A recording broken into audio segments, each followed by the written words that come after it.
Erectile dysfunction या ED किसे कहते हैं? सो इसकी डेफिनेशन कुछ इस तरह होती है।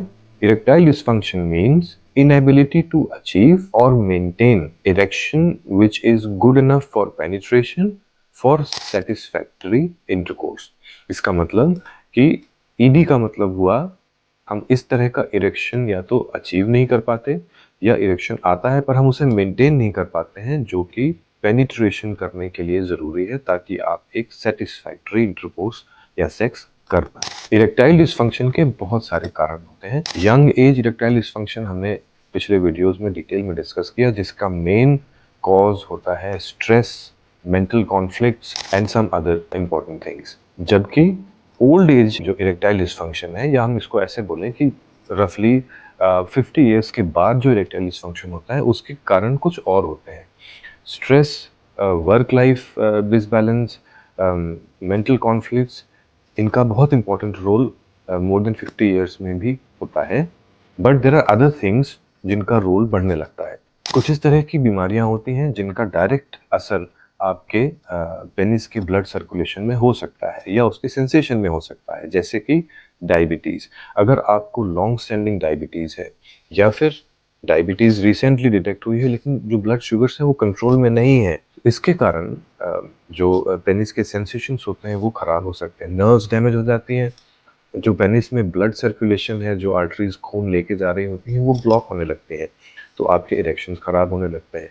सो diabetes is a very important risk factor for erectile dysfunction in late middle age and old age. Heart diseases या ब्लड प्रेशर जिसमें ब्लड सर्कुलेशन आपका अफेक्ट हो रहा है, इंक्रीज्ड कोलेस्ट्रॉल, ज़्यादा कोलेस्ट्रॉल अगर है, डाइट खराब है आपकी, या हेरिडिटरी बीमारी है जिससे कि आर्टरीज ब्लॉक होना शुरू हो गई हैं, हार्ट डिजीज भी हो रही है एंड इरेक्टाइल डिसफंक्शन भी हो रहा है, एंड प्रोस्टेट रिलेटेड इश्यूज। अगर आपका प्रोस्टेट साइज में बहुत बड़ा है, यूरिनेशन में प्रॉब्लम है, पेशाब रुक रही है, कई बार इससे सेक्सुअल प्रॉब्लम्स भी होने लगती है। इसके बाद late middle age old age में और बहुत सारी तरह की दवाइयाँ चल जाती हैं।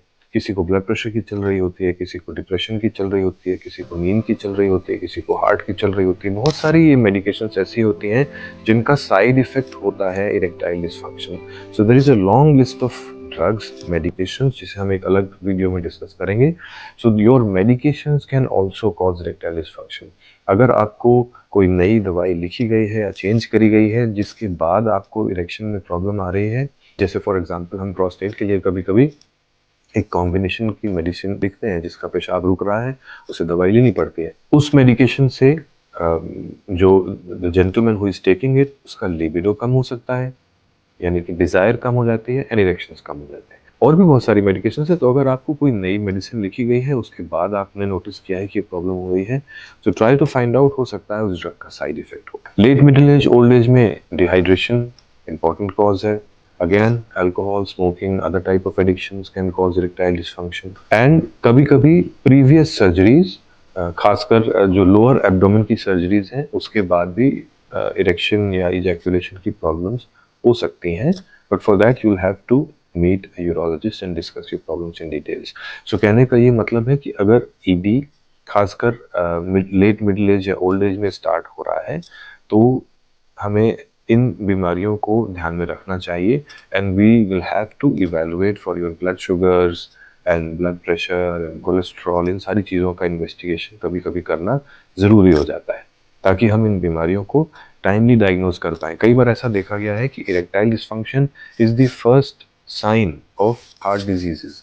सो कभी भी अगर ऐसा है, if you are having any kind of problem in achieving erection, always go and meet your urologist and discuss the problem in details.